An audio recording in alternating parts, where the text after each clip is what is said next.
Fala galera do Magtal, que eu sempre tô com amigos mais que especiais aqui. Hoje, com certeza, um dos caras que agregam demais.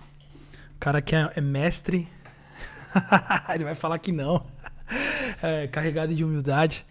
Tô aqui com o Gustavo Rosanelli, um dos caras que, com certeza, assim, construindo todo esse projeto de Deus aí pra nossa juventude. A gente vem caminhando alguns bons anos já, né, Gu? Quanto Já. tempo que... Há 10 anos faz, né? Pelo Pensando menos, em né? encontrão e tudo, faz uns 10 anos, Uns pelo 10 menos. anos que a gente tá nessa vibe. Cara, é uma alegria ter você aqui. O Gu, que hoje também é pastor lá na CG Atibaia, auxiliar e lidera os jovens. O Mag Atibaia. Alegria ter você aqui com a gente, viu, mano? Alegria minha, mano. Estamos aí, sempre bom conversar. Vocês aqui em Guarulhos sempre foram e sempre serão um exemplo pra gente, né? De amor, de fidelidade, de criatividade. E é bom fazer parte da mesma coisa, né? Com certeza. É muita alegria. Nós temos uma aliança já, né? Eu lembro da gente, cara, na verdade são muitas memórias. Né? Até porque a gente, são muitas mesas juntas, mas a gente ainda nos encontros de filhos de pastores. Sim. Esses já são mais... Sim. Passamos já muita coisa, né? Muita bom coisa. de você ter muito tempo junto é que você convive, né? Então não fica só aquela coisa superficial, né? Verdade, mano. Você convive tempo, você gasta tempo junto, e aí gasta as memórias, vai gerando as memórias. Tá né? gerando memórias. Eu lembro de você num campo, lá jogando bola, no intervalo. Você jogava em que posição? Você jogava bem pro caramba, mano. Não joguei nada, não. Jogava Ficava assim. no gol só. Não, eu quero trazer pros podcasts sempre aquilo que a galera às vezes não vê, né? Tipo...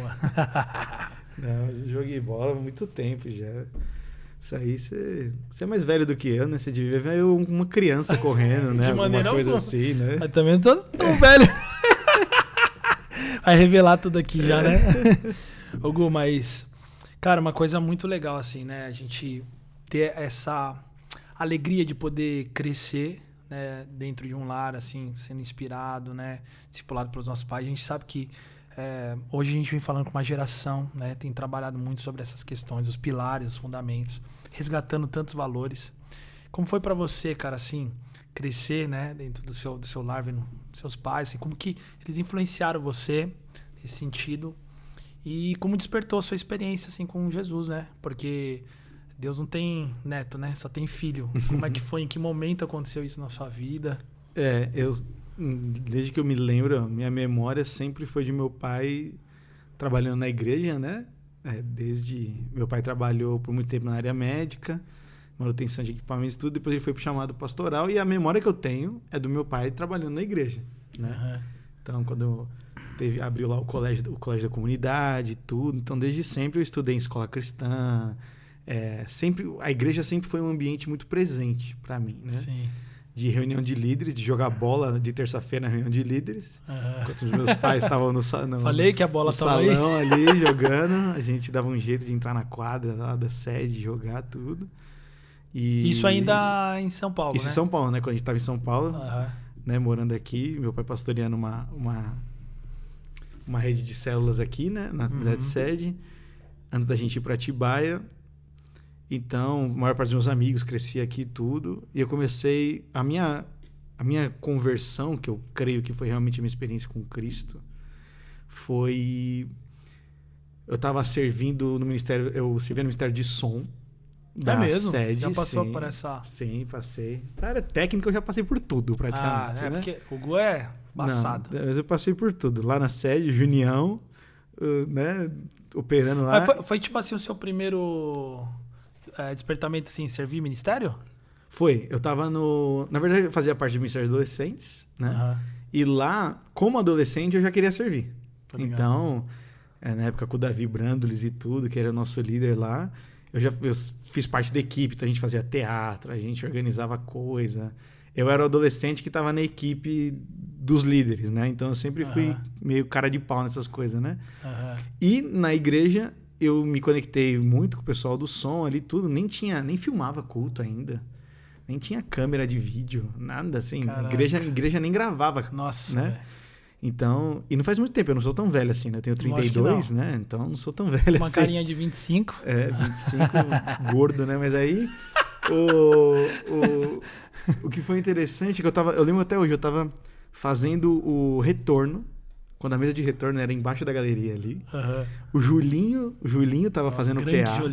Julinho tava fazendo o PA. Julinho também é velho, hein? E num culto de sexta-noite, o Osmar fez um apelo falando: quem quer ser cheio do Espírito Santo? É mesmo. E eu lembro de eu largar a mesa de som, fazer um sinal pro Julinho. Eu falei: mano, eu tenho que ir lá. Eu tinha 14 anos. E aí eu fui, saí da mesa do retorno, Uau. fui até o apelo ali. E naquele dia eu fui baseado em línguas, sem entender. Não tinha nem sido batizado nas águas. Só foi, mano. Só fui. Peguei e fui. Mas foi engraçado, né, que eu tava servindo, né? Uhum. Então acho que talvez se eu não tivesse servindo, eu não tava naquele culto, né? Uau. Porque às vezes a gente, o serviço rouba a gente do culto. Só rouba se a gente quiser, né? Falando como alguém que sempre esteve servindo, desde 14 anos, Verdade. servindo, não rouba. A gente Nunca pode... foi um peso, né, Gu? Não, a gente pode estar atento, fazendo o som, cuidando de uma câmera, atrás de uma câmera, fazendo luz, coordenando a ordem do culto, sendo um cooperador, um voluntário, e dá para prestar atenção. É questão da disposição do nosso coração, de ficar atento ao Espírito Santo. Cara, que muito louco isso. Você imagina, você foi ali despertado por um dos maiores experiências da sua vida, né? Maior. Então, você eu comecei a falar em línguas, eu lembro que eu saí, terminou o apelo, senti no colo do meu pai. Falei: pai, não sei o que aconteceu. Aí ele me explicou o que era o batismo no Espírito Santo e tudo. E aí depois, mais tarde, então, naquele mês... você não tinha nem tipo com tudo que você viveu na sua casa, lógico, mas eu digo assim, pra você... Não, tipo, não tinha consciência. Tinha consciência. Não, tinha consciência. Fazia parte da vida da igreja. Eu via outras pessoas falando em línguas e tudo. Que era, então, a coisa que na nossa época era mais diferente, né? Você vê uma pessoa falar em línguas, né? Sim. E quando você é adolescente, você acha que você fica meio impressionado com essas coisas, né? Você fala, mano, que você país fica, que é esse? E tudo. E eu tinha vários amigos que falavam, não, que eu vou falar em língua, sei lá, vai que eu perco o controle. Então tinha todo esse universo, né? Mas eu lembro que era um culto que eu não tava com os meus amigos, eu tava servindo, então parece que não tinha empecilhos. Eu fui numa resposta natural, porque às vezes quando a gente tá em grupo, a gente, né, fica meio impedido, né?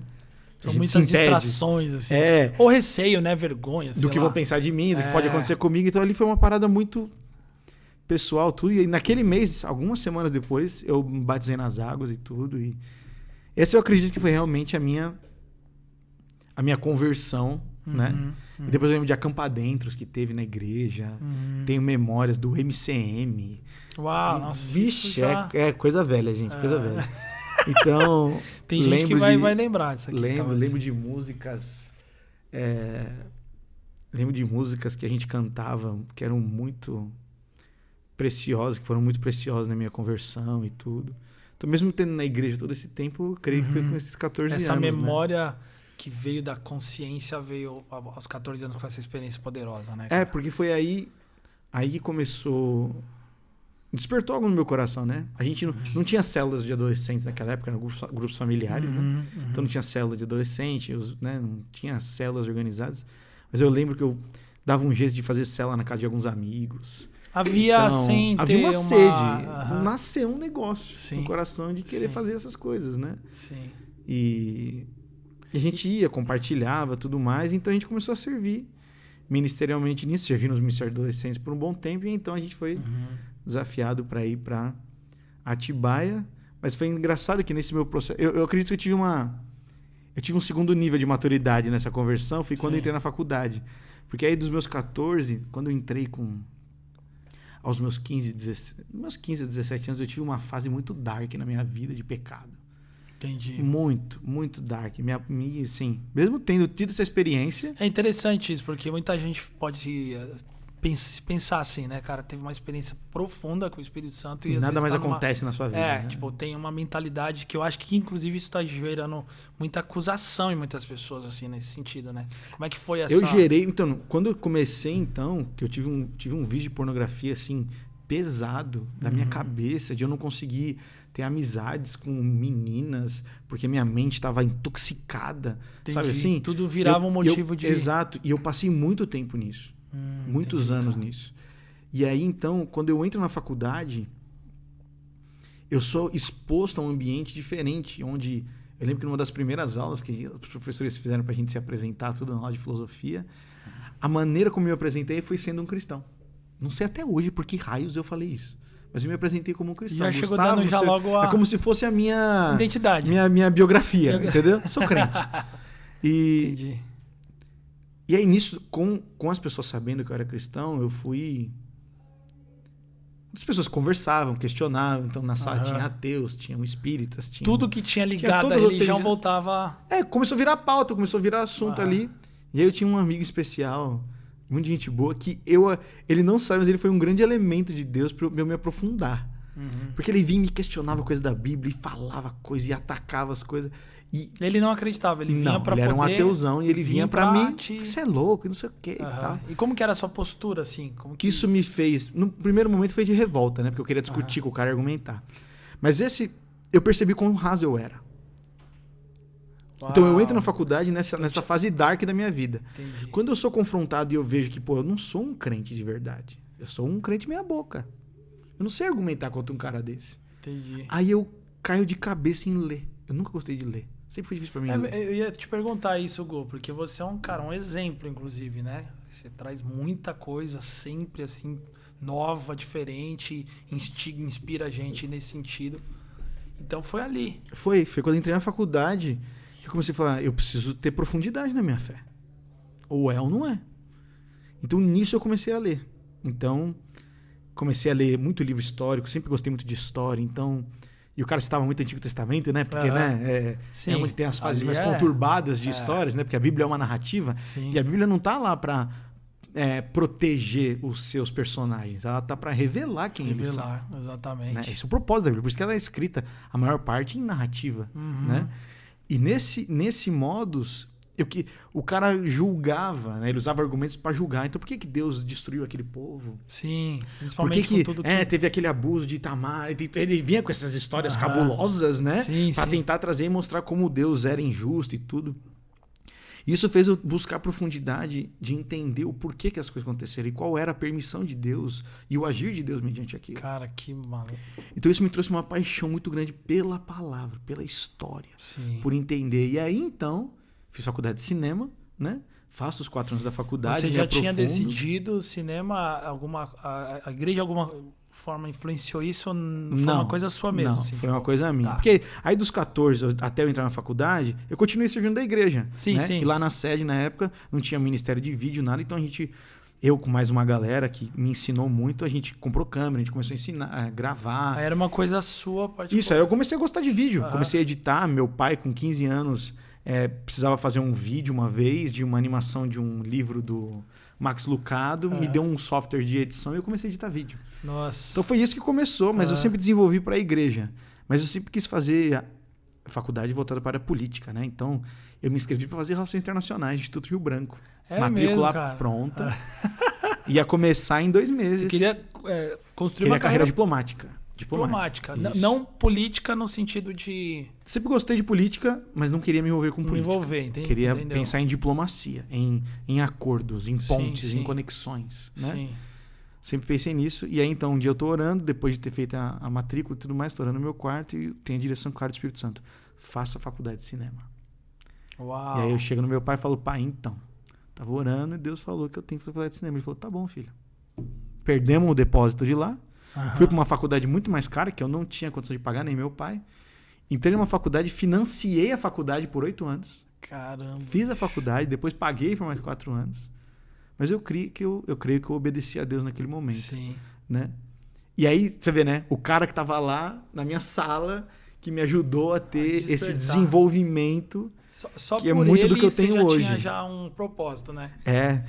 E, mano, vários outros amigos, a gente viveu os 4 anos junto da faculdade, um grupo só de caras, né? Entendi. E isso ajudou muito. Então, tinha um cara que ia na cabala, tinha um outro que era da LBV. E, cara, amigos queridos. Sim. Que a diferença de fé nunca nos impediu de sentar numa mesa. Cara, isso é profundo, conversar, né, e ouvir uns aos outros, entende? Até hoje... Eu não sei as sementes que foram lançadas e como elas vão trazer de colheita. Sim. Mas nunca foi um empecilho. Pelo contrário, te impulsionou de alguma forma, né? Então a faculdade foi um ambiente que me fez destravar o meu desejo por conhecer mais a Deus. Sim, e você foi para as cabeças, porque ali que você começou a ler mesmo. Que você foi, ali destravou ali, porque aí eu vou para lá, termino a faculdade. E você lia, assim, por exemplo... nesse processo de aprendizagem, né? Até para ler, para absorver. Uma coisa que você desenvolveu sozinho, alguém te ajudou nesse processo mesmo de... Eu comecei a buscar assuntos... Como eu sou um cara argumentativo, eu queria ler para poder argumentar. Por isso que eu falei que o meu início nesse relacionamento com esse cara da faculdade foi de querer... Eu quero vencer você no argumento. Não foi de querer ser foi pacifista. Guerra, cara. Foi guerra. Foi guerra. Eu quero treta vai... e eu quero ganhar no final e te humilhar. Ligado. Sabe? A intenção é errada, mas o Senhor teve misericórdia. Tipo esses programas que vai, né? Vamos destruir o seu argumento. E conforme você vai... Porque não tem como você conhecer as Escrituras e não ver não somente a soberania de Deus, mas você receber um convite para a humildade. Né? Total, cara. É um convite. A Bíblia é um convite para a humildade quando você entende realmente que Deus tem um plano e nós fazemos parte dele. Verdade. Né? Porque você lê a Bíblia para ter conhecimento, você pode. Só que aí você vai usar a Bíblia para passar o carro em cima das pessoas. Acabou. Agora, se você lê a Bíblia do ponto de vista onde ele é o grande criador e ele tem um plano para a redenção da humanidade e eu sou parte desse plano, a nossa posição é de humildade. A nossa posição é de obediência. Né? Muita gente não saca isso. Porque acredita que nós temos que fazer alguma coisa. Não. O plano é de Deus. Ele enviou seu filho para salvar a humanidade. Total. Ele quer salvar as pessoas. Ele quer redimi-las. Ele quer que o amor seja pregado através dos seus filhos e filhas.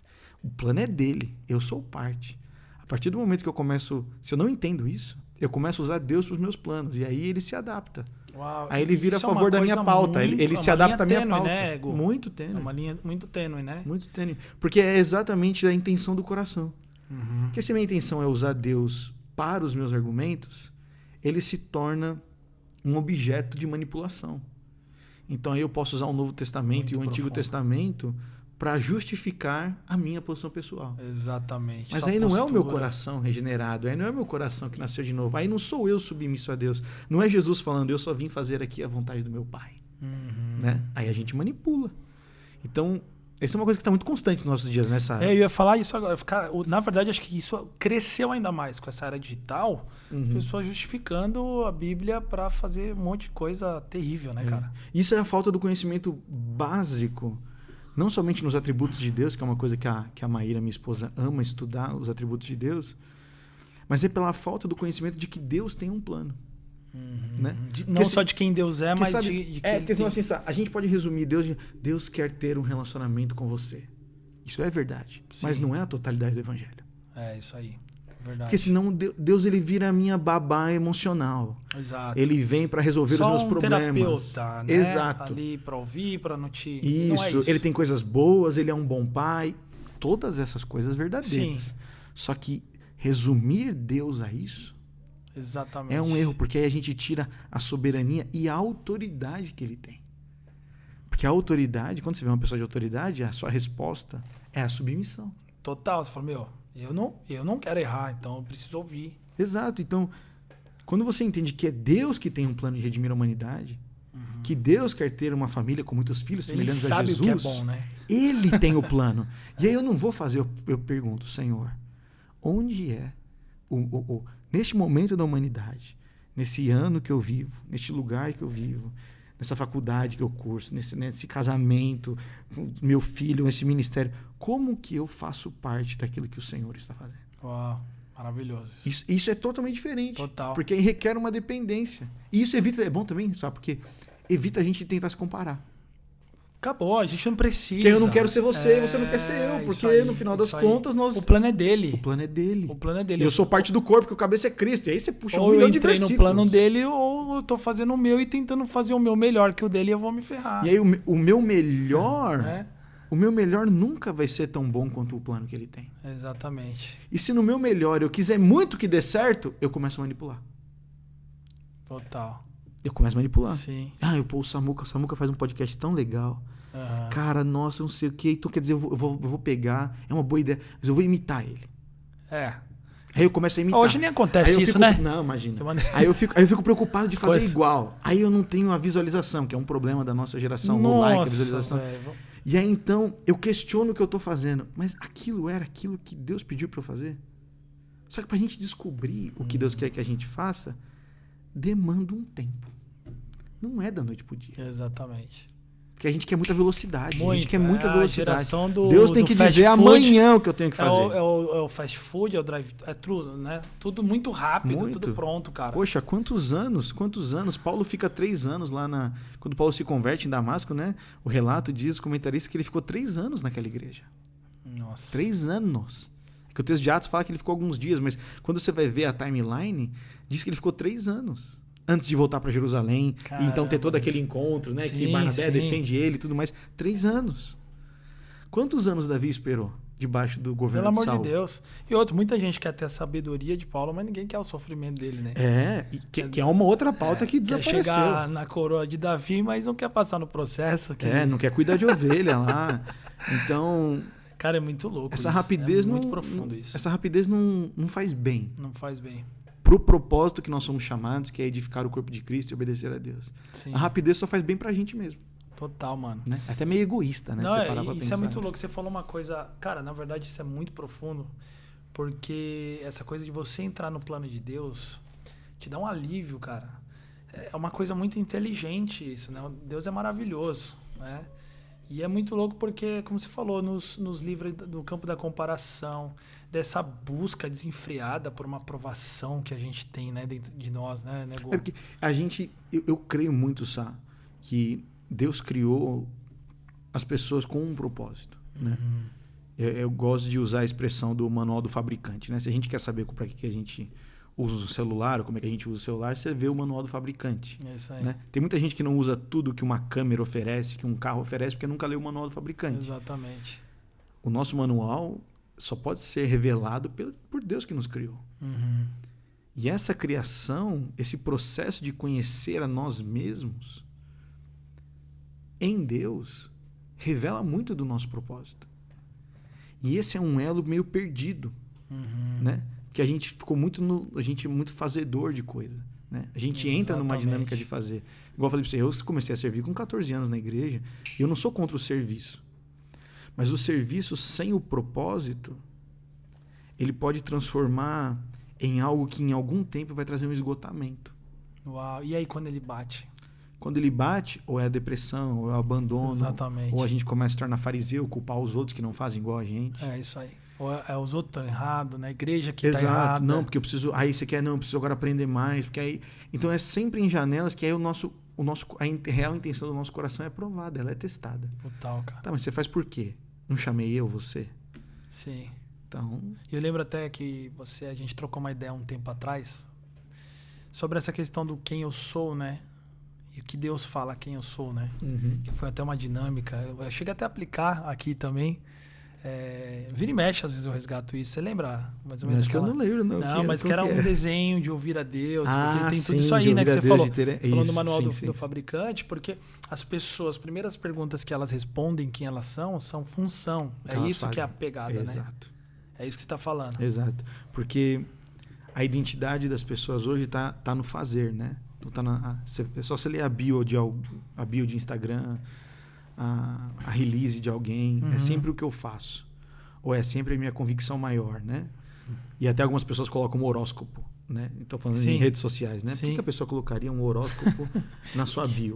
Eu sou muito contra o horóscopo, viu? O horóscopo não é de Deus. Mas assim... Tá claro.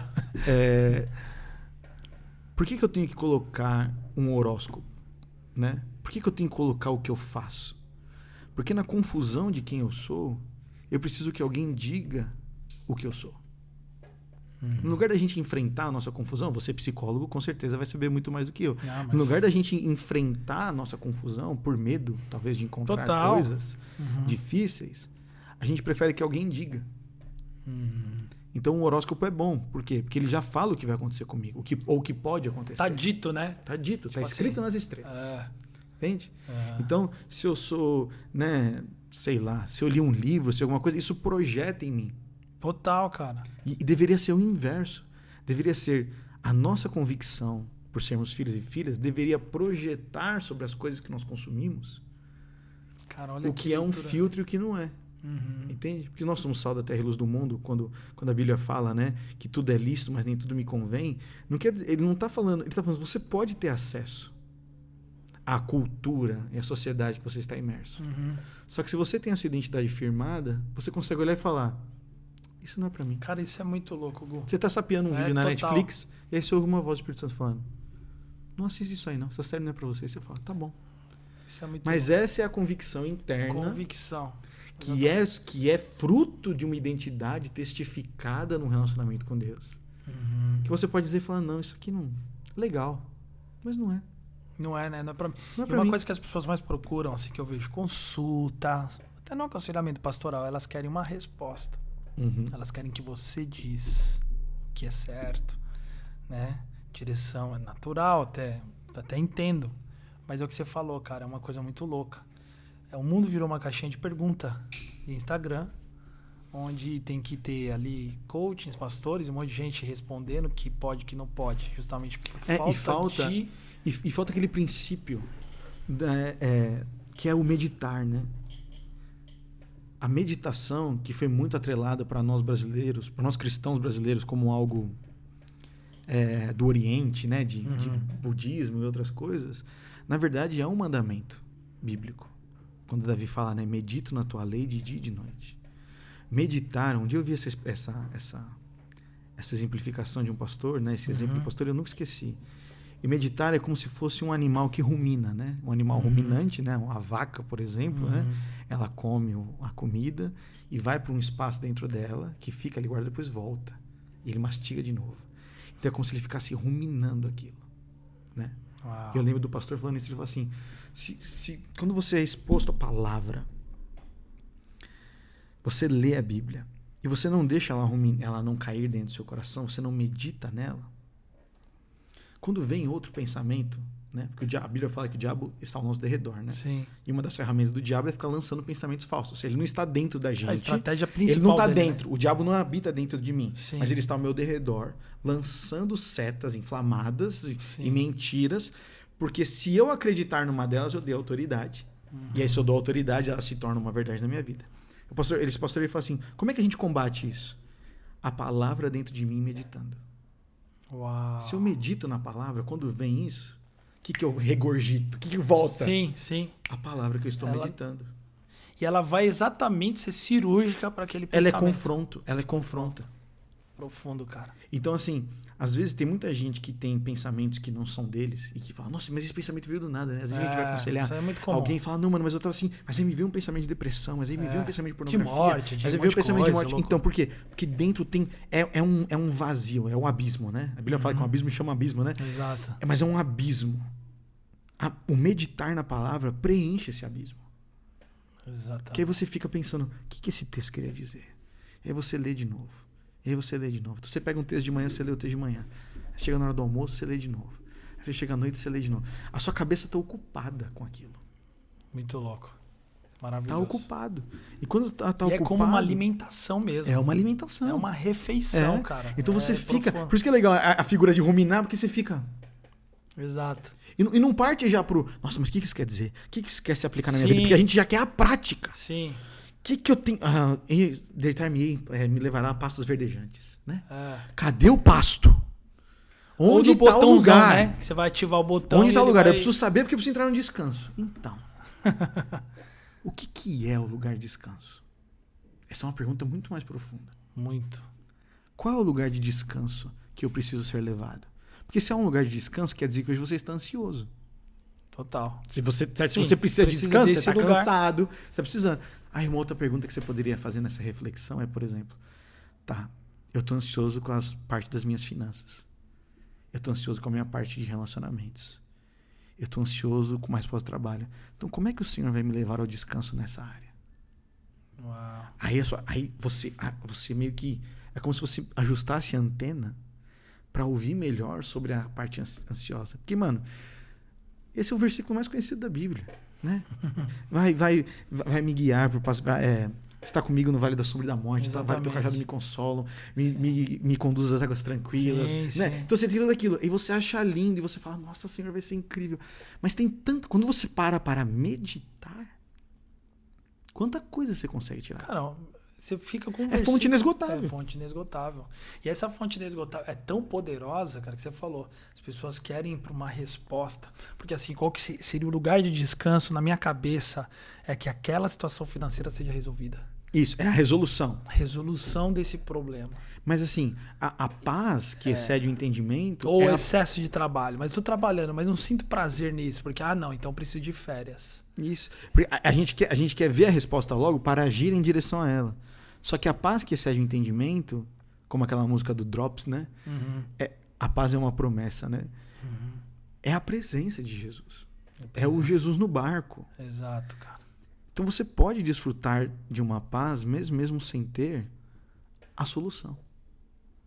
Só desfruta disso quem medita na palavra. Porque quando você medita também, você preenche a sua mente. Né? Exatamente. Sua mente não fica viajando, Sim. pensando no empréstimo do banco, ou nas meninas que eu tenho que investir para poder namorar logo. Entende? Assim, elimina esse cansaço, essa energia que você gasta. Exato. Né? E quanto mais você faz isso, né, Gu, você vai ganhando essa maturidade. Porque hoje eu penso assim na minha vida. Tudo aumentou. Responsabilidade, a intensidade, o tempo. O seu tempo é ouro pra caramba. Assim, acho que hoje nunca foi como a gente imaginava, né? Sabia disso. A nossa atenção vale muito. Dá né? atenção, cara, o tesouro. E fala, mano, a semana que vem vai ser mais light, porque essa semana tá assim. Mas na semana que vem vai ter mais coisa, cara.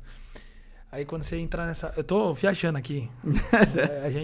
Mas é isso. Quando você entrar nesse entendimento da meditação, você fala, mano, eu tô curtindo o quê? Como eu tô curtindo aqui a palavra? Como é que isso tá fazendo? É muito louco e acho que a gente tem que se reeducar. Porque assim, nós temos Teve gente que fazia devocional. Como é que eu aprendi a fazer devocional? Isso eu ia te perguntar. Eu sentava na devocional, minha mãe me obrigava a fazer devocional. Né? Ela me obrigava. Então nunca gostei. Né? Então me obrigava a fazer devocional e tudo, e ler a Bíblia e tudo, escrever alguma coisa. Isso com quantos anos? Desde pequeno. Agora fala assim, 27. Não, desde pequeno, tudo. Nunca tive prazer, né? De fazer devocional, porque você não via uso para aquilo. Eu não via... Eu li o versículo, coisa do metódico, mas eu não via uma né? praticidade. Eu não via o que eu vou fazer com... Beleza. Li Provérbios. E... Provérbios tem uma série de conselhos ali, mas eu, com um adolescente, eu não via praticidade. Eu não vou aplicar isso aqui. Tipo, eu tava querendo viver minha vida. Eu tava preocupado se ia ter R$50 pra ir no shopping na Área Franca. Tá entendendo? É uma outra nível de prioridade. Entendi. Sim. Certo? Então, sua vida tá ansiosa. Então, eu acho que a gente precisa de uma reeducação, né, de entender que a devocional, ela vem de uma palavra de devoção, né?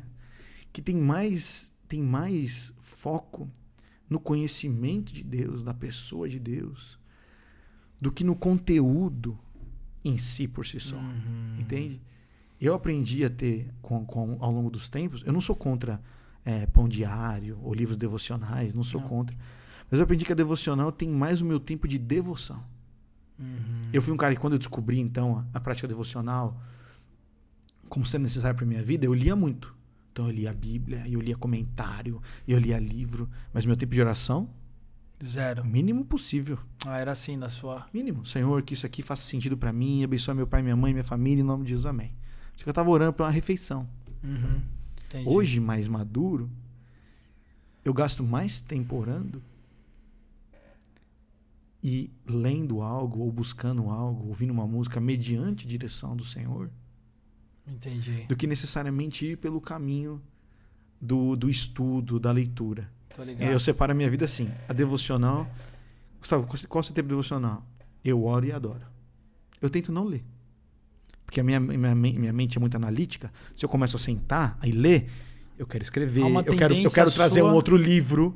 E eu quero expandir. Há uma tendência sua em expandir. Tudo vira um estudo. Você virou aquele... A jovem chegando na faculdade para poder isso, tudo vira um estudo. Exato, vira um estudo para mim. Cabeça, entendi. Então, hoje, o meu tempo devocional, que eu acredito que não tem que ser uma regra, sabe, Sá? Não, sim, eu tô falando da minha experiência, no sentido de... Mas eu tenho certeza que faz muito sentido. A oração e a adoração, elas tornam o meu coração mais sensível para ouvir a Deus.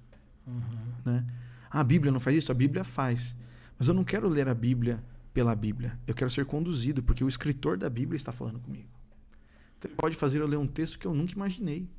Uau. Ele pode fazer eu interpretar algo que eu não imaginei. Sim. Hoje mesmo, antes de vir para cá, eu estava orando, né, por várias situações da nossa comunidade e tudo mais. E aí o Senhor colocou no meu coração: pesquise no Google para que serve um cajado de um pastor de ovelhas. Tipo assim, né? Assim, mano. Aí eu falei, não, isso deve ser... Não, eu tô brisando aqui. E muita coisa a gente pensa que é nós, né, cara? É. E aí eu levantei, mas eu tenho, cada um de nós tem uma... Eu aprendi a desenvolver uma... Eu pedi pro Espírito Santo assim, Senhor, quando for o Senhor, eu preciso de uma manifestação física no meu corpo. Certo. De que é o Senhor. Isso que eu ia falar assim, como você Porque a minha aprendeu cabeça é muito discernir fértil, a né? voz. Isso, a minha Certo. cabeça é muito fértil. Sim. Então, a gente tá tempo lendo a Bíblia e lendo livros, a nossa mente tá o tempo inteiro fabricando e conectando coisas, Sim. né? Nossa mente Ela não vai para. associar, né? Isso. Como é que eu sei que é a voz de Deus? Então, na minha experiência, eu falei, Senhor, eu preciso de algo físico no meu corpo, que eu sei que é o Senhor. Então, eu tenho uma marca física. Tipo uma impressão mesmo. Uma impressão, eu tenho uma sensação. Sim. Meu coração aperta, eu sinto meu coração acelerar, o meu peito fecha e esquenta o meu peito. Eu tenho umas coisas... Eu sei, né? Acabei de falar pra vocês o que acontece, mas tudo bem. Isso pega pra mim e eu sei que é o Senhor. Então não é uma manifestação que as outras pessoas sabem que eu tô tendo como uma confirmação. É íntimo meu entre eu e o Senhor. Sim. E quando eu tive hoje de manhã, eu obedeci. Peguei o celular, abri, comecei a fazer a pesquisa. E aí fui lendo coisas e fui aprendendo e tudo. E depois que eu olhei as coisas, eu falei, então agora você envia pra tal pessoa, porque ela precisa ser encorajada. Uau. Então o que começou numa devoção se tornou num encorajamento. E isso tem sido muito comum quando você aprendeu a desenvolver, a mergulhar nessa direção. O seu senso... A prática muda, né? A prática muda. A prática muda, né? Porque se a gente... Você sentiu sua agenda mais afetada, é isso que eu digo assim, tipo, de coisas que você poderia fazer num raciocínio lógico, só de busca... Eu ainda erro muito na questão de a mente analítica julgar o que é melhor para aquela situação. Entendi. Então eu sou fácil em fazer análises. Fazer uma análise, tomar uma decisão difícil, para mim, meu estilo de personalidade não é complexo. Eu gosto. Eu gosto de problema. Eu gosto de casos para resolver. Entendeu? Me dá informação e eu te ajudo a tomar decisão. Que legal, mano. Mas isso não me ajuda, muitas vezes, no que diz respeito a ouvir a Deus. Então eu sei, sabendo como eu sou, eu tenho que mudar a maneira como eu ajo. Então, se eu vou para um aconselhamento, eu estou numa situação que as pessoas estão exigindo uma resposta muito rápida, eu aprendi a desenvolver o quê? Eu tenho que parar, eu tenho que ir mais devagar. Entendi. Então, enquanto eu estou ouvindo uma pessoa, eu falo, Espírito Santo, você tem que falar comigo, porque tem alguma coisa que eu não estou vendo? Então, estou no aconselhamento, a situação começa a ir para uma coisa que eu não estava preparado para aquele assunto e tudo. Aí, no meu espírito, eu começo a orar, Senhor, me mostra algo que eu não estou vendo. Eu não quero ser prático. Eu não quero só responder como o Gustavo responderia. Eu preciso do teu insight, eu preciso enxergar o que o Senhor está enxergando. Que pode ser uma coisa que venha completamente fora da caixa. Totalmente. Mas, você falou do cajado aí. Isso. Mas essa é uma coisa que desenvolveu-se na minha vida por conta da devoção. Por conta da devoção, porque, entendi. Pensa comigo, voltando ao que a gente falou antes. Se eu me devoto a Deus e eu gasto tempo com Ele, é resultado natural que minha identidade vai ser fortalecida. Então, quando Deus falou para mim que eu sou um cara prático, analítico, não foi um teste que me disse isso. Foi o Senhor que me criou assim. Sim. Eu não luto mais com isso. Você chegou a... Vixe, já lutei por muitos anos. Gustavo, você é isso, você é aquilo, você é muito frio, você é muito... E aquilo que fazia mal... Me consumiu. Tentava... Eu não queria ser líder de nada. Desse jeito, se eu sou o que as pessoas dizem que eu sou, eu vou passar o carro em cima das pessoas. Entendi. Eu nunca vou poder ser um líder. Entendi. Eu nunca vou poder abençoar, ensinar alguém. Mas nunca na minha vida. Tô ligado. Cara, que... Mas quando eu, na devoção, eu recebo a minha identidade e aí o Senhor fala, fui eu que te fiz assim. Você é cético em algumas situações porque eu quero. Você é frio e calculista em algumas situações porque eu te criei. Eu posso usar isso para minha glória. Mas aí era a minha imaturidade de não saber como usar isso para a glória de Deus. Porque aí senão você vai querer ser o outro. Exato, porque Essa é aí muito eu doido. me frustrava porque eu não era carismático como outra pessoa. Sim. Porque eu não era amoroso como outra pessoa. Porque o perfil, ele muda de pessoa para pessoa. Sim, mas se eu sou devoto a Deus e Ele afirma a minha identidade, eu falo, ok, então agora eu tenho que aprender a lidar com quem eu sou. Sabe? Esse Cara, versículo isso é sempre muito me incomodou, sabe? Como é que eu amo o meu próximo como a mim mesmo? Não é esse o grande mandamento? Sim. Amar a Deus sobre todas as coisas Será que e amar o teu próximo como a ti mesmo. Sempre vi, mano, mas que coisa egoísta. Amar a si mesmo. Amar a si mesmo nada mais é do que em devoção a Deus, em relacionamento com Deus. Eu entendo quem eu sou. Uau. Eu aceito os meus erros, eu aceito a minha maneira de agir, a minha maneira de falar. Só que agora eu não luto mais com isso, eu consagro isso a Deus. Cara, E isso é nessa muito profundo. consagração há uma glorificação a Deus. Aí ele é glorificado. Acabou, cara. Olha que profundo isso, porque ali o Espírito Santo age para fazer o que ele precisa fazer. Age no meu temperamento, Uhum. age na minha capacidade de falar com as pessoas. Entende? Mas se eu não busquei isso em Deus, eu fico tentando mudar quem eu sou. Sim. Aí E você fala assim, meu, podia ser daquele jeito, E né? a gente vive numa luta, porque muitas pessoas luta. ficam exatamente nessa tristeza, numa depressão. Muito fruto de querer ser outra pessoa que eles não são. Uhum. Acho que é o que mais tem, né? E a gente poderia responder isso buscando a Deus na devoção, na devocional. Exatamente. Então a devocional não é só o conhecimento para dar, ó Deus, check, fiz devocional, Acabou. pode me abençoar essa semana. Nossa, esse versículo é lindo, né? É, Eu li nossa, aqui, maravilhoso, vou fala de compartilhar no grupo de sabedoria. G100. Nossa, isso que eu vou postar no meu Instagram. Não tem a ver com isso. Sim. Não tem a ver com dar o check para receber a bênção. Tem a ver com a devoção para eu ter certeza de quem eu sou, porque a identidade é essencial. Jesus só fez o que fez porque ele sabia que ele era filho. E é uma coisa que você vai estar a vida inteira sendo construído, né? Sim. Mesmo sabendo de que você já é, mas assim, a devoção te leva a esse lugar de encontro. Quando né? eu tive... A Olivia nasceu, minha filha. Eu ia te falar, eu ia te fazer uma pergunta sobre Não sabia o que era ser pai. Eu ia falar quanto. Sabe a pergunta que eu ia fazer, já que você já entrou? Fala assim, como que a paternidade mudou? Suas lentes também. Como é que foi Sofrência. Quando a Olivia nasce, quanto tempo que na ela pandemia, tem pra galera saber? 1 ano e 2 meses. Na pandemia, né? Na pandemia. Ela nasceu. Na pandemia a gente tem que ir pro hospital de máscara, É. parto normal e tudo, e sai, e ela nasceu sentada, então teve que ser parto normal não, cesárea, e aí então ela nasce pequenininha, e aí... Ela nasceu prematura? Não, nasceu dentro do prazo, tudo Mas certo, só que nasceu mais magrinha, menorzinha, Uhum. aí não conseguia beber o leite, e aí todo aquele Sim. processo de adaptação, né? Quando ela é pequenininha, então um dia ela tá lá, a gente tá dormindo, de madrugada ela acorda, tá com febre, aí eu vou dar um remédio pra ela, Uhum. né? E eu dou o remédio pra ela com aquela seringa que eu não sabia usar, aquela seringuinha, vai tudo de uma vez, ela engasga. No meio da madrugada, minha filha engasga, eu tenho que bater nas costas dela, eu As entro em madrugadas, desespero. elas Cara, aquele marco na minha vida, aquele dia que ela quase engasgou na minha mão, e graças a Deus ela, né, desengasgou e tudo, me tornou um cara medroso. É mesmo, Gô? Tudo que foi relacionado à minha filha, um medo constante. Ela pega uma tosse, medo, vai pro hospital, vai morrer. Ai, não sei o quê. Aí teve introdução. Você não tinha isso no seu Não tinha. perfil, assim? Nunca foi. Eu nunca fui esse cara que tinha com medo. Não, o que você falou, você sabia que você gostava de pegar problema mesmo. Exato. E Mas pegar, aí quando resolver, chegou né? a minha filha, cara, eu percebi o quanto eu não tenho controle das coisas. Mais uma estação. Mudou. Poderosa, cara. Conheci um lado meu temeroso e de falta de fé mesmo, muito grande. Uhum. Minha fé não estava aperfeiçoada nisso. Cara, que Não estava bonito aperfeiçoada. E aí então, ainda tô aprendendo. Com 4 meses, a gente, por recomendação da pediatra, tinha que começar a introdução alimentar com 4 meses, normalmente é com 6. Ela começa a comer, e um dia a gente tá em casa comendo tudo, ela começa a vomitar, vamos pro PS, toma coisa na veia. Nossa, cara, mais um marco negativo. Caramba. Ao bicho. longo dos primeiros 6 meses, tudo que eu tive de experiências com a minha filha foram coisas negativas. Medo. Pesado. Eu não conseguia dormir, ficava assistindo babá eletrônica. Nesse nível, Gô. Nesse nível. Não era nem a Completamente. Maíra, Não, como que é a Maíra- cabeça? De Maíra, boa. graças a Deus, teve muita graça. Ela é maravilhosa. Ela, sensibilidade, Ela se te ajudou tornou a bastante mãe nesse- mesmo. Muito, totalmente. Sem ela, não existiria.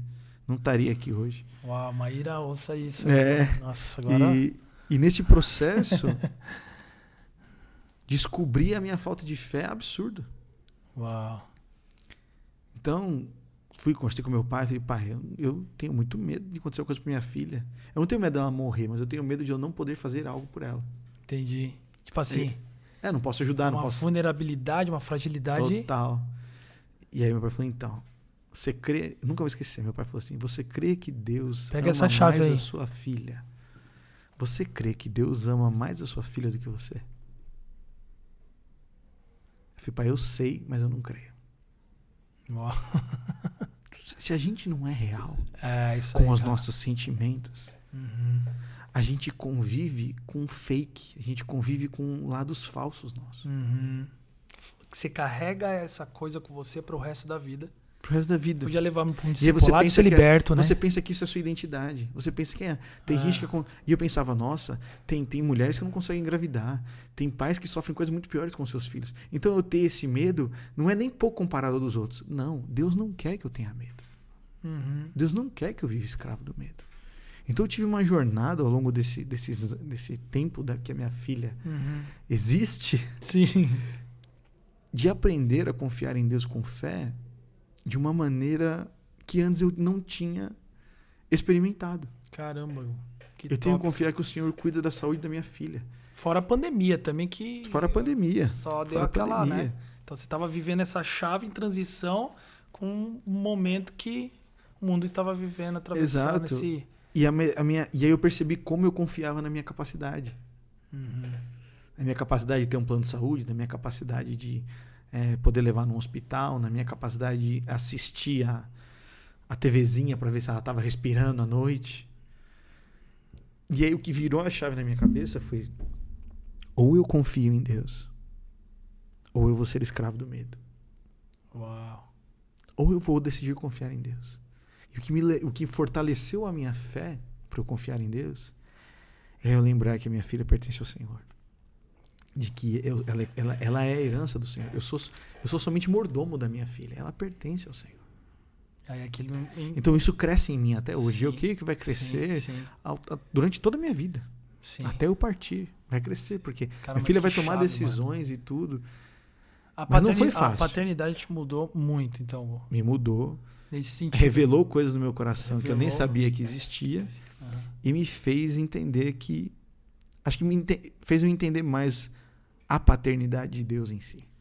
Entende? Sim. A gente ouve que Deus é pai e tudo. Mas o cuidado, Mas saber né? que Ele ama... É um amor para quem tem, né, filho? É um amor para quem experimenta. Eu não sabia o que era um amor de um pai por um filho até eu me tornar pai. Né? Você sabe bem disso. E você se sentir incapaz de fazer algo é uma loucura, péssimo. cara. É péssimo, é horrível.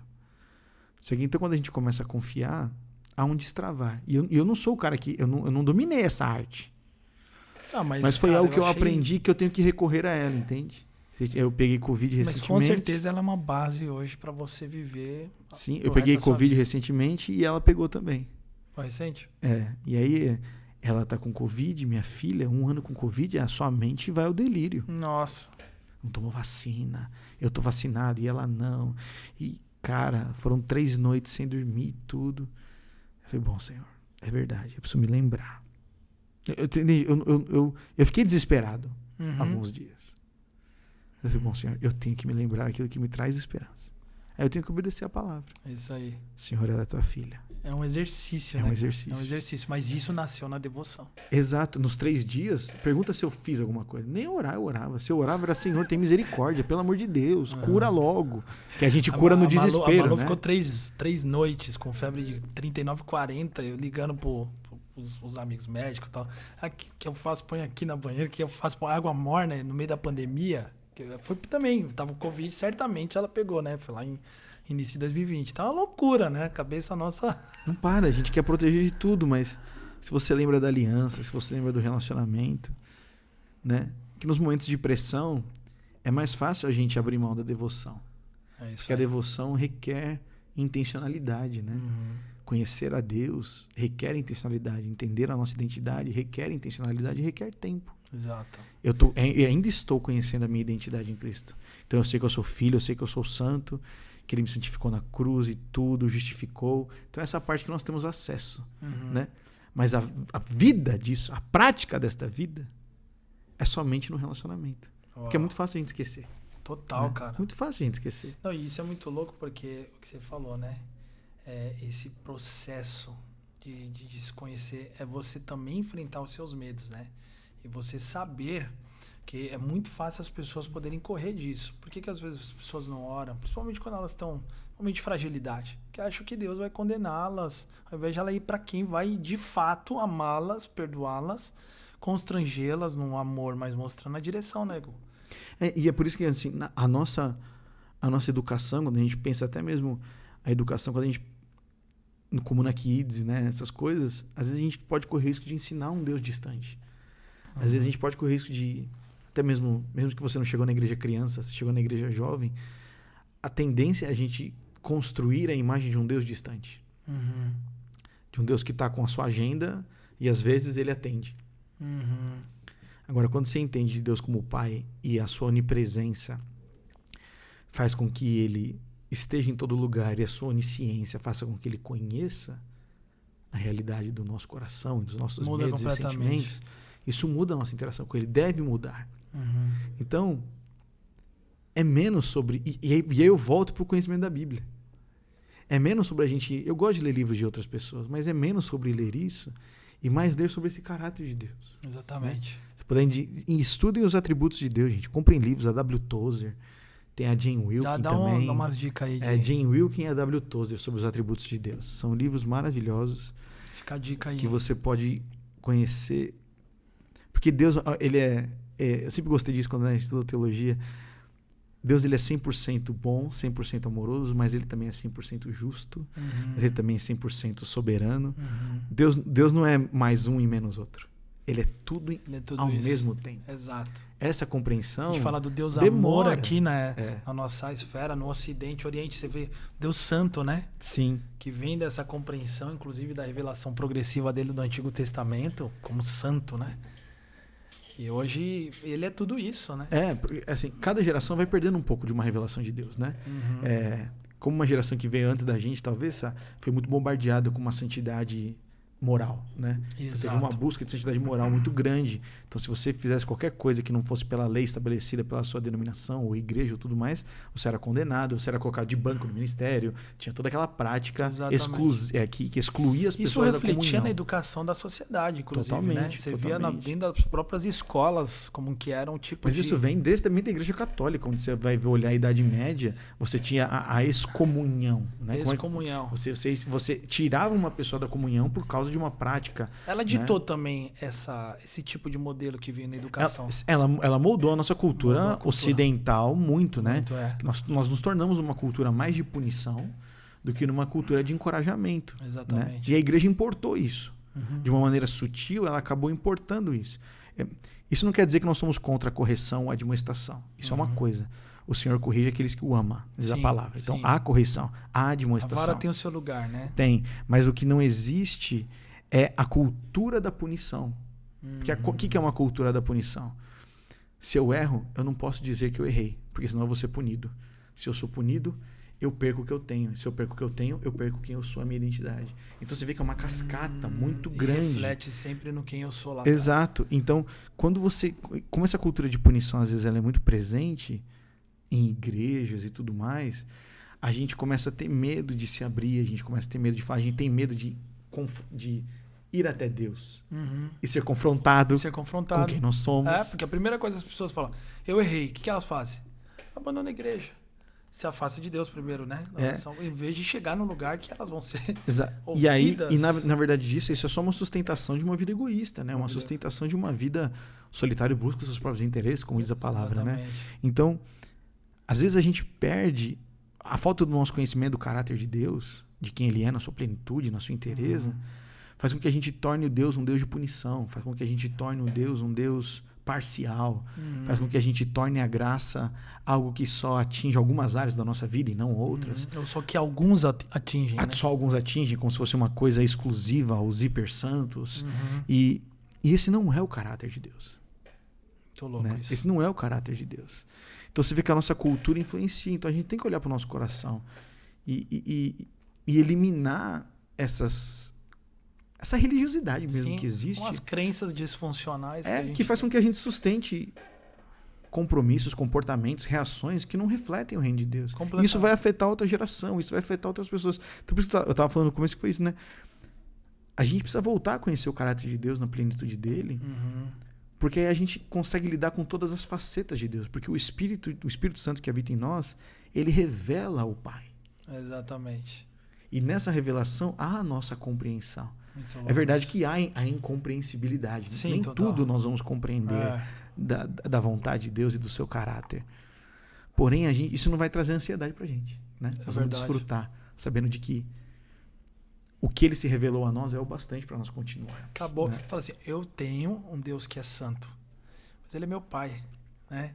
Eu acho que essa coisa o que você falou do estar próximo, ele tem interesse em mim, ele me ama. E a gente tem essa responsabilidade, porque se a gente começar nessa nossa experiência com Deus, omitir certas partes do caráter de Deus, a outra geração que vai vir depois da gente não vai conhecer mais esse Deus.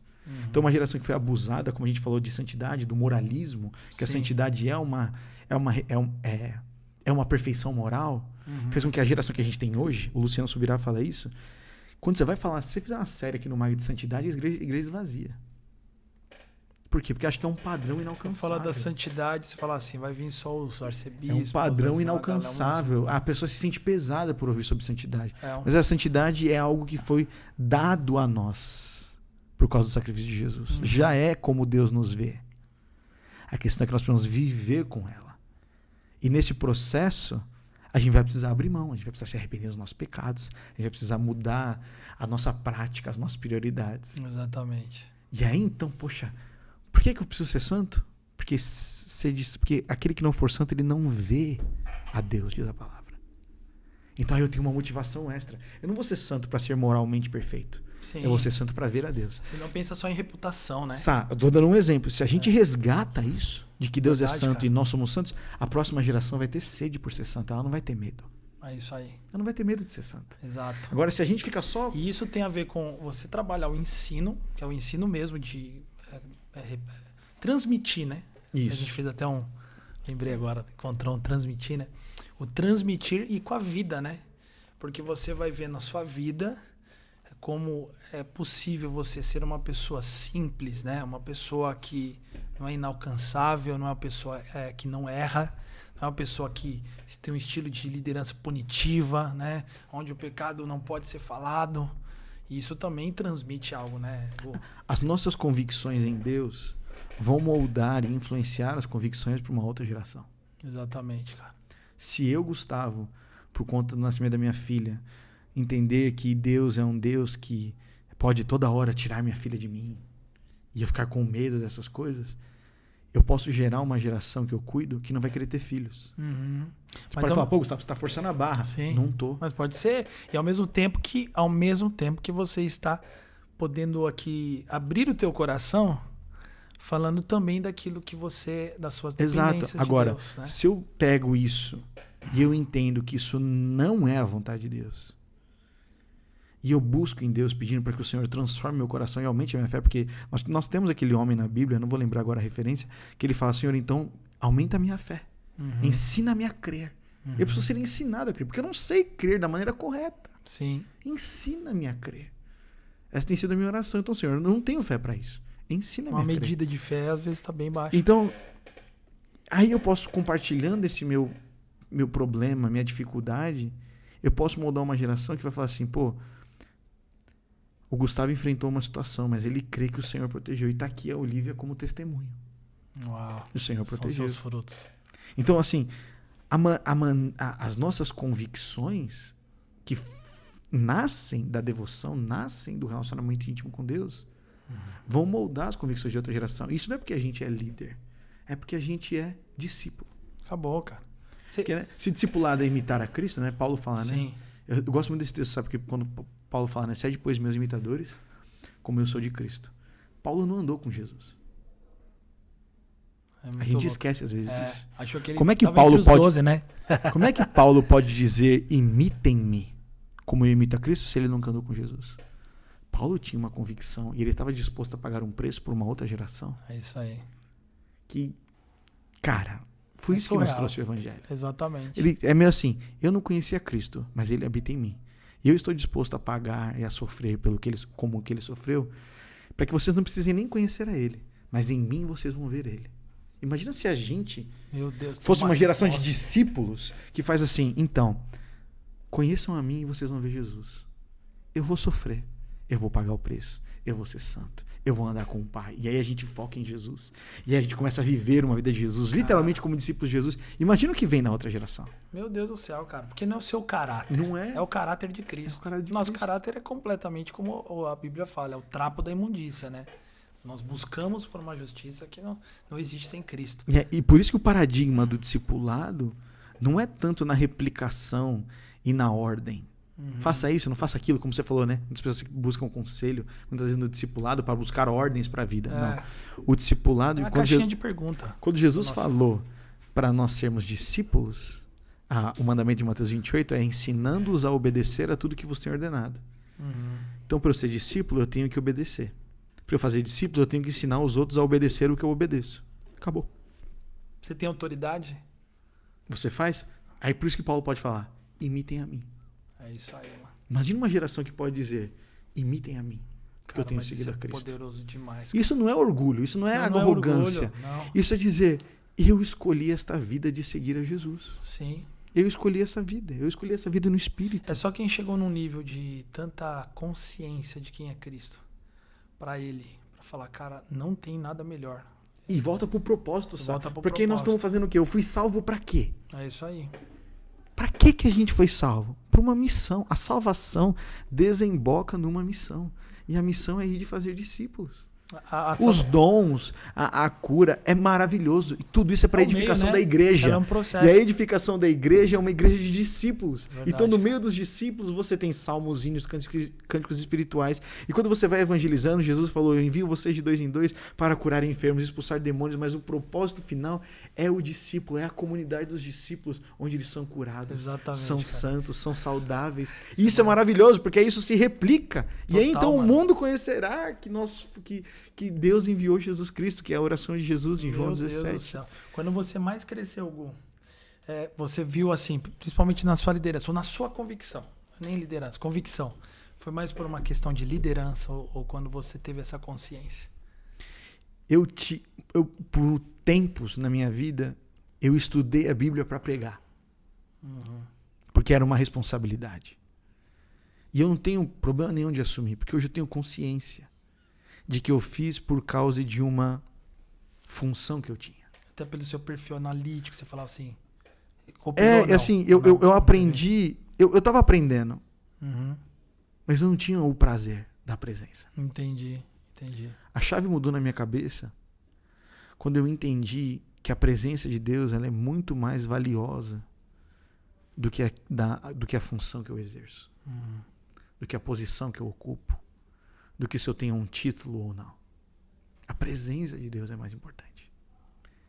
Porque a presença ela vai mudar o meu caráter, a presença vai fazer com que eu seja o sacerdote da minha casa. A presença vai me convencer do meu pecado e vai me levar à justiça e o juízo. Sim. A presença vai me fazer capaz de olhar para os meus próprios erros e pecados, pedir perdão, me arrepender, receber a graça maravilhosa e o perdão e continuar a viver. Então não tem a ver com o que eu faço. Sim. É a presença de Deus que faz ser quem eu sou. Então eu acho que o meu romper existiu quando eu entendi que a presença de Deus ela é mais importante do que eu faço. Eu anelar pela presença de Deus e buscá-la é mais importante do que me preparar para fazer o que eu faço. Acho que essa foi uma chave que virou. E virou depois de eu estar fazendo muito tempo. Virou depois de eu estar jovem. Virou tarde. Acho que muita gente pensa assim, né? Pô, o cara chegou lá num lugar, né? Olha pra gente, às vezes ele fala, cara, parece que meu coração tá como de um menino, cara, assim. Nesses tempos, assim, um anelo pela presença de Deus. E a gente vê o tempo todo a palavra falando, né? Volte para o primeiro amor, né? O primeiro amor não é as primeiras obras, mas é quem é que ocupa esse lugar na nossa vida. E o versículo fala, né? Lembra de onde caístes? De onde caiu. E volta ao primeiro amor. Sequência não é só voltar ao primeiro amor, que é o romântico, porque a gente romantiza a palavra amor. Mas quando você lembra de onde você caiu, aqui é um agir de convencimento e arrependimento. Porque começa aí, né, cara? Começa, que é o Espírito que traz arrependimento. Sim. E nesse arrependimento há a dependência. Toda vez que você depende, você volta ao primeiro amor. Lindo, cara. Toda vez que você depende... Todo avivamento só começa nesse arrependimento. Toda vez que você depende, você volta ao primeiro amor. Não tem como. Por quê? Porque você entregou o controle. É isso. mas sem arrependimento, não tem dependência. Eu não tô lembrando do menino lá que tinha suas experiências com o Espírito Santo. Eu não tô buscando cantar de novo as músicas do David Keelan que eu David ouvi há Keelan, tantos anos atrás, entende? As memórias, elas me levam para um lugar que o Senhor dizia assim, eu tenho que ser o primeiro. Nesse sentido, a posição que Deus ocupa na minha vida, que nada mais tem poder de roubar. Eu lembro de músicas que hoje essa galera, essa geração nem conhece. David Keelan, Águas Purificadoras. Águas Purificadoras. Cara, que tantas clássico, músicas assim. Lembra aqui você foi lá no Campo de Marte, aquelas... Essa parte não foi tanto assim, não sou tão velho. Brincadeira. Não, agora falando. Mas assim... mas aquilo ali mexia, cara. Não, mano, eu tenho memórias de músicas. Eu cresci ouvindo Bob Fitts e Marcus Witt na fita cassete do Santana. Cara, eu cresci ouvindo essas coisas. Então, às vezes, quando você quer ter uma nostalgia, aí você põe de novo e você ouve, e aí parece... Cara, a Demarzão lá do... eu pegava aquele bem supremo Vida dele, Melhor, espanhol, a música velho. do Vida Melhor. Eu lembro que Existe um caminho na vida, estrada perdida. Quando eu era jovem ainda, eu levei o Bien Supremo, que é o espanhol do mexicano, né? Que o pastor Ademar gravou. Mano, eu ficava rodando aquilo até furar, velho. E aí vira e mexe, eu lembro. E aí, tipo, e a gente pensa, né? Dá uma nostalgia.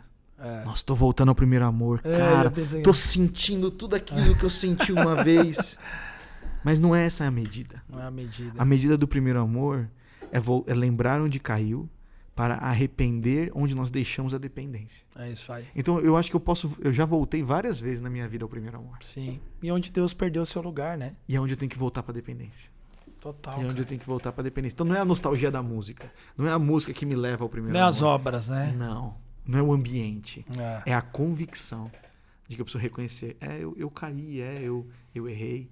Eu me tornei autossuficiente. Mas agora eu estou voltando à dependência. E aí você volta, né? Eu entendo assim o primeiro amor. Obviamente que outras pessoas podem interpretar de outra maneira, mas... Eu vou na mesma linha, cara. Assim, eu penso profundamente nisso. Igor, pegando aqui também tá tão bom, né, cara? Estamos falando muito tempo já. Na verdade, dá vontade de a gente começar a orar nesse podcast. Já, tá tão gostoso. Mas, Igor, como que você, inclusive, vê essa geração, né? Hoje também, como... o que você também, olhando, já respondendo duas, assim, o que você falaria para a liderança hoje, né? Que lida com juventude, a gente vem aí caminhando no MAG já há muitos anos, como falamos aqui no começo. Quais dicas que você... Bom, entre essa preciosidade que a gente que é o assunto aqui, mas o que você falaria para um líder e como é que você enxerga essa geração hoje, assim? Quais os desafios que você tem enfrentado, principalmente ali em Atibaia? Mano, eu acredito que um dos conselhos para uma liderança hoje seria: conheça a Bíblia com uma experiência pessoal e não terceirizada.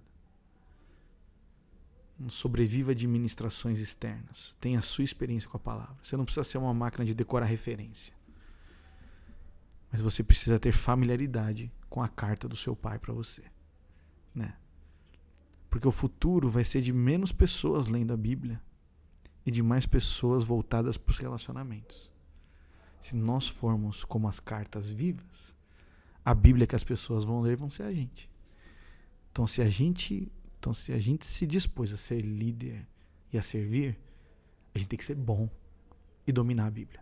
Isso aí. Então, acho que esse é um ponto essencial. Segundo ponto o seu foco mais importante deve ser levar as pessoas a conhecerem a Jesus como seu Senhor e Salvador. Não se preocupa antes com a maturidade delas. Se preocupa primeiro que Jesus seja Senhor e Salvador da vida delas. Porque se você levar elas até Cristo e Cristo se tornar Senhor e Salvador delas, você pode confiar no Espírito Santo. Uau. Que seria o meu terceiro conselho. Confie na obra que o Espírito Santo está fazendo na vida das pessoas. Quando a gente deixa de confiar na obra que o Espírito Santo está fazendo nas pessoas, a gente pode querer isso, né? Controlar a vida delas. E aí a gente transforma a paternidade saudável num paternalismo. Eu tenho que ficar controlando. Eu tenho que tomar cuidado para que ele não erre. Eu tenho que tomar cuidado para que ele não peque. Confie no Espírito Santo. Uau. O pai do filho pródigo teve que confiar de que o filho dele voltaria. O que ele ia fazer? Ele não podia fazer mais nada. Exatamente. Quando ele volta, ele podia ser um punitivo, né? Vou pegar esse cara de pau. Ele teve que esperar. Então, sabe, mano, eu diria isso. Conheça a palavra, conheça a Bíblia, ame a Bíblia, leia a Bíblia. Hoje nós vivemos num tempo que tem muitos exegetas incríveis que explicam a Bíblia, cursos. Compre cursos, invista em conhecer a Bíblia. Mas a Bíblia. A palavra. A palavra de Porque Deus. tem muita mistura também, né, hoje também, Sim, né? a palavra de Deus é mais importante que a teologia que a gente professa. A palavra de Deus é o mais importante. Segundo, leve as pessoas a um encontro pessoal com Jesus. Não com a cultura, não com a música, não com a prática religiosa, com Jesus. E confie no Espírito Santo que está dentro delas. Se alguém não acreditasse em mim um dia, eu não estaria aqui. Mas eles não olharam para mim, eles olharam porque eles creram que o Espírito Santo estava em mim. Que eu só estou aqui, eu sou fruto da obra do Espírito. Total. Se você está aqui, você é fruto da obra do Espírito. Mas em algum momento alguém falou, eu creio que o Samuca está ouvindo a Deus. E eu creio que ele pode conduzir este projeto, ele pode discipular, ele pode cuidar de uma célula. Às vezes, a gente tem uma geração nova. Saiu uma pesquisa no Barna que mostra que existe uma geração nova, principalmente dos millennials, que eles não acreditam que eles podem liderar. Eles têm desejo, mas eles não acreditam. Olha isso. Isso para dentro das igrejas? Dentro das igrejas. Ok. Por quê? Porque nós que somos a geração que antecede, não está autorizando eles. Nós não estamos impondo as mãos como Paulo fez em Timóteo. Falou, lembre-te dos dons. Lembra-te do que foi entregado a você. Lembra-te. A gente está criando talvez caminhos longos e processos longos, esperando uma santidade perfeita, coisa que nem a gente alcançou. Exatamente. E esperando para que então eles possam ser capazes. Só que essa é uma geração diferente da gente. Essa geração, muitas vezes, eles já se sentem sozinhos. Às vezes eles têm uma baixa estima, porque a nossa cultura hoje está muito baixa estima, né? Baixa estima. Culturalmente. Isso vem da família disfuncional também, né? Cara, vem de tudo. Vem a ausência de paternidade. A quantidade de pessoas compartilhando só seus momentos ruins e tudo mais. Aquela coisa da era digital que virou mais um campo de, como você falou, comparação e competitividade do que quem que coloca problema na rede? Ninguém. Então assim, a gente precisa, assim, na igreja, um ambiente que a gente tem que falar para essa nova geração. Vocês podem liderar. Só que vocês só vão poder liderar quando vocês estiverem cheios do Espírito Santo. E para vocês serem cheios do Espírito Santo, Jesus Cristo precisa ser Senhor da sua vida. É um caminho simples até, se você parar para pensar. Sim. Não são grandes planos. Não são muitos cursos. É um encontro com Cristo que faz com que ele seja cheio do Espírito Santo. E aí então começa o processo da maturidade. E aí a gente caminha um ao outro. A gente mentoreia um ao outro. A gente cresce na vida da célula junto. A honra, né, Ego? Com certeza. Porque, mano, se eu honro o Espírito Santo que está em você, é o mesmo que está em mim. O corpo cresce. Exatamente. E aí essa outra geração ela não vai se sentir desconectada. Então, conhecer a Bíblia, levar as pessoas ao encontro com Jesus e acreditar no Espírito Santo vai autorizar a próxima geração a liderar. Nós não vamos liderar eternamente. Não vai. Nós não vamos servir eternamente. Mas essa próxima geração que está vindo para este mundo mais digital vai precisar ser mais cheia do Espírito Santo, mais discernimento, mais poder de Deus, mais alegria, mais convicção de propósito. Isso só quem dá é o Espírito Santo. Como Romanos 8 fala, o Espírito Santo é que testifica que nós somos filhos de Deus. Se o Espírito Santo traz essa identidade, meu mano... Acabou, velho. Acabou. É imparável. Aí você vai conhecer É imparável. os atributos. O mundo vai conhecer a Deus com a próxima geração. Porque você não de vai conhecer filhos. só um Deus perdoador, né? O Não. cara só chora, se arrepende, perdoador. Você vai conhecer o Deus amigo. É os atributos, né? Você vai experimentar a plenitude. Um Deus soberano. Onipotente, que tem tantas facetas e ama se relacionar com seus filhos e filhas. Poderoso demais. 3 passos que eu daria nesse conselho, né? E aí você já falou junto com os dilemas juntos aí, né? Com os desafios. Eu né? acho que é exatamente isso. Nós precisamos autorizar uma outra geração. Autorizar, cara. Nós não podemos ser senhores da igreja. Cerne da coisa. Nós não podemos ser senhores da igreja. Nós não podemos ser donos de algum tipo de revelação ou dom. Nós precisamos ensinar os outros a fluírem no que a gente flui. E aí isso vai multiplicar o que nos foi dado. Quando Jesus fala, né? Vocês farão obras, as mesmas obras que eu faço e obras ainda maiores. Nunca foram coisas mais poderosas. Para mim, e aqui vem a minha interpretação, sempre foi na quantidade. Como é que eu posso fazer obras maiores? Jesus ressuscitou um morto. Tem algo mais do que isso? Sim. Não. Mas se eu pensar em quantidade, é isso aí. mais pessoas. Elias, Eliseu. Só Jesus fez aquilo. É. E agora imagina se tivesse 5, se todos os 12 discípulos ressuscitassem mortos. Já é obras maiores. Não é? Se tivessem mais curando, já são obras maiores. Exato. É multiplicação. A multiplicação do que ele fez. É a Muito multiplicação bom, dele que faz com que a gente faça obras maiores. Então a gente precisa autorizar essa outra geração. Uau. E nós somos esse elo de conexão. Exatamente. Nós não somos talvez a geração que vai construir grandes coisas, porque nós tivemos pais que desbravaram coisas, que construíram prédios, que lutaram por um evangelho. Guerra, né? Eles pagaram um preço absurdo para lançar os fundamentos que nós estamos hoje edificando. Sim. Eu creio muito que a nossa geração é uma geração de ponte. Cara, muito bom. É uma geração de conectar as outras coisas. Cara? O sucesso, a alegria que eu construí, eu vou ver nos filhos. Exato. Estou desfrutando. É a realização. E eu vou estar junto com eles. Eu vou estar junto, eu vou estar ensinando, mas eu também vou estar desfrutando. Porque não é meu. A gente volta para a gente começar lá no começo. O projeto é de Deus. Exatamente. Eu sou parte. Somos Enquanto eu conecto, mais se multiplica. Quanto mais se multiplica, mais pessoas conhecem Jesus. E mais pessoas conhecendo a Jesus, o evangelho chega mais e a gente acelera a volta de Cristo. Porque, todos os povos precisam conhecer. Cara, que lindo isso, mano. Meu Deus, que é poderoso demais. É o senso de propósito. É pelo que vivemos. Tenho certeza que você está sendo edificado aí, né? A galerinha está aqui também, né? Tem uma plateia aqui atrás. A gente está... É tão rico todas essas coisas, dá vontade de mais parar, não, né? Ô, Gu, pra fechar aqui, a gente vem de muitos anos construindo o MAG e eu tenho só memórias, assim, que tem a ver com essa coisa das transições geracionais. Acho que o MAG Brasil, ele marca esse tempo, né? De a gente conseguir visualizar isso até nos nossos amigos, gente que passou com a gente, construiu. E você foi um cara, tem sido, né? Até hoje, e continuará. Muito importante nesse processo de construção, né? Muitas ideias, coisas que Deus permitiu na parte visual, construção, né, de raciocínio. Tem uma equipe, um time, né? Muita gente por trás, mas coisas que você também pode usar a sua faculdade também, né? Cinema fez muito sentido ali, não fez também, Gu? Não sei se fez, assim, nunca cheguei a cursar, fazer um curta-metragem, nenhum filme, mas...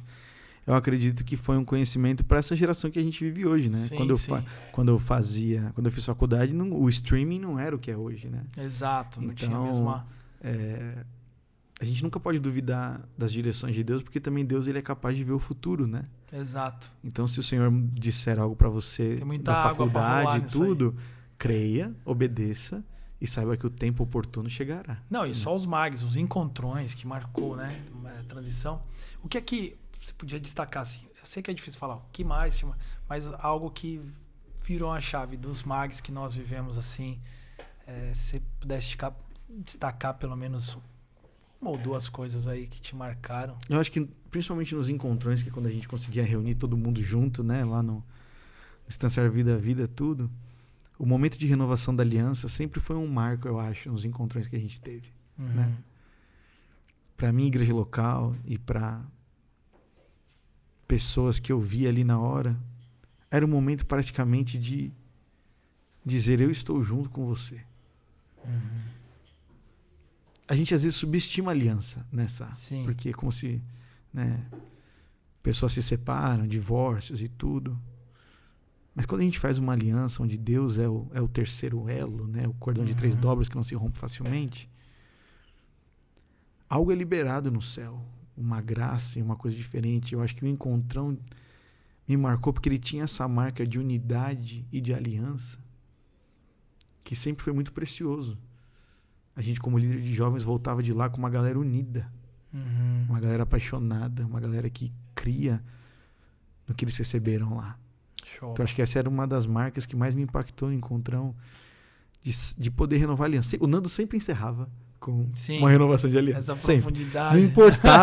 Não importava qual era o assunto do encontrão. Virou uma cultura. Virou uma cultura, né? Tanto que a gente tá preparando o nosso acampamento agora, e aí uma das meninas que estava no acampamento falou, nossa, a gente podia fazer um momento de renovação da aliança, né? Igual o encontrão. Eu falei, podemos. Vamos fazer. Porque realmente falta para nossa geração o senso do que é estar aliançado com alguém. É isso mesmo. Eu acho que isso é uma marca do MAG, né? Da aliança que nós desenvolvemos, né? Eu, você, Rick, Guga, Nando, por tantos anos que, né? Verdade, estivemos juntos, isso servindo. nos aproximou, geramos uma aliança de liberdade, né?